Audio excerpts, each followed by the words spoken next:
In the ancient world, pain had a job. Not a random one, not a cruel one for cruelty's sake. A specific, deliberate, coldly practical job. Ancient humans burned people alive. They buried them in walls. They threw them to wild animals in front of cheering crowds. They beat confessions out of people because they believed a body in enough pain couldn't lie. And none of it was random. Every single method came down to two things: getting the truth out of someone, or making sure everyone watching never forgot what happened to the person who broke the rules. Same method. Two completely different goals. This is how ancient humans actually punished each other, and the further you go, the stranger it gets. Before the elaborate methods, there was the one that happened every day: beating. In ancient Greece and Rome, a slave's testimony meant nothing in court unless it was extracted under torture. You couldn't simply ask a slave what they witnessed and write it down. The law said their words only became evidence if delivered under physical pain.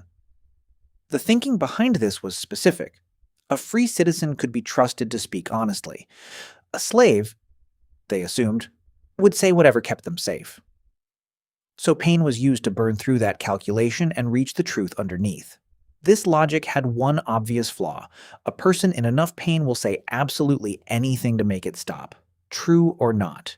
Roman legal writers knew this. They wrote about it openly. One Greek speechwriter famously wrote two contradictory arguments about torture, one claiming it always produced truth, one claiming it was worthless, and sold both to opposing clients in the same case. They knew. They kept doing it anyway, because getting the truth was only ever half the reason. Here's the pattern that jumps out when you look at ancient punishment across cultures. Almost all of it was done in the open, on purpose. This wasn't coincidence. This was the entire strategy. Ancient states had no police force, no patrols, no real ability to investigate most crimes or catch most criminals. They couldn't rely on getting caught as a deterrent, so they leaned on something else entirely: fear.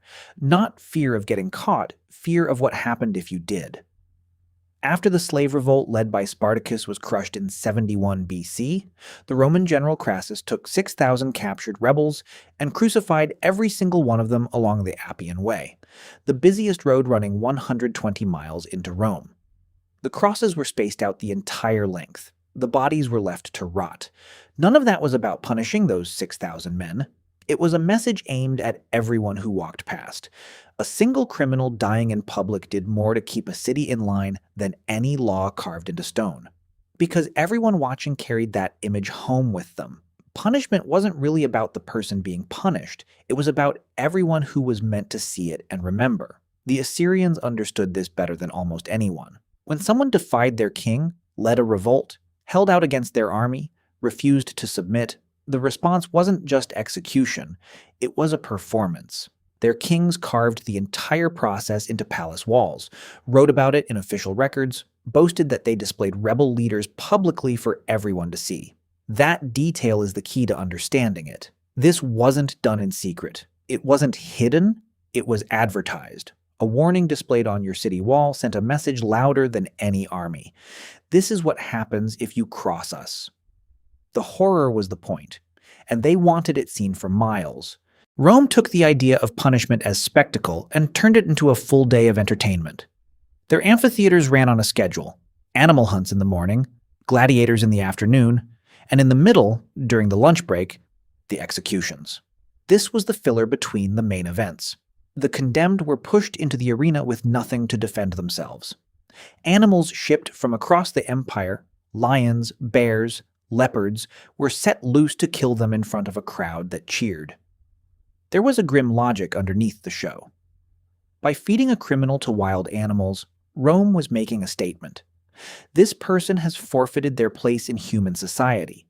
The empire protects its citizens from the dangers of the natural world. A condemned criminal gets thrown right back into it. The crowd wasn't just watching someone die, they were watching the state decide who counted as human and who didn't. The most theatrical punishment ever designed came from a craftsman named Perillus, who built a hollow bronze bull for a tyrant named Phalaris in 6th century BC Sicily. The victim was locked inside through a door in the side. A fire was lit underneath. The metal slowly roasted them alive. But here's the cruelest detail. The head was fitted with a system of pipes specifically designed to turn the screams of the person inside into sounds like a bull bellowing. So the crowd heard an animal, not a human. The story goes that Phalaris made Perillus, the inventor, its first victim. Many historians doubt the bull was entirely real. The story may have been exaggerated. But here's what that actually proves. Whether the bull existed or not, the story of it did exactly the same job, terrifying people for centuries without a single flame being lit. Here's the part that makes all of this genuinely strange. They knew it didn't work, not as a truth extraction tool. Roman legal writers openly admitted that a person in agony would say whatever they thought might make the pain stop, true or not. So if they knew it was unreliable, why keep doing it for centuries? Because truth was only ever half the product. The other half was control. Torture let those in power look like they were administering careful justice, while really just demonstrating dominance over everyone beneath them. It punished. It terrified. And it reminded everyone in the room who was in charge. The truth was almost a bonus. Fear was the actual product. Step back from all of this, and one thing becomes clear. Every punishment reflects a fear. Every fear reflects a value. Ancient humans punished tomb robbery with death because the afterlife was real to them. They punished with exile because isolation was death. They punished rebellion with public spectacle because, without visible consequences, their authority dissolved overnight. The methods were brutal, but the logic was coldly practical. In a world with no police, no prisons, and no safety net, the consequences of breaking the rules had to be severe enough to make the risk genuinely not worth it. What's strange is how new our discomfort with this is. The idea that punishment shouldn't be a public performance, that even the guilty have basic dignity, that a confession extracted through pain might not be true. None of that was obvious for most of human history. A crowd gathering to watch someone suffer in a public square was just a normal afternoon. We look back at it as barbaric. They looked forward at us and would not have understood the difference between justice and softness. We're still figuring out which of us is right. If that made you think about justice, or power, or how thin the line is between civilization and what came before it, that's exactly what Ink Origin is here for. Ancient humans, animal psychology, the strange science of being alive. Subscribe if that's your kind of thing. It's free.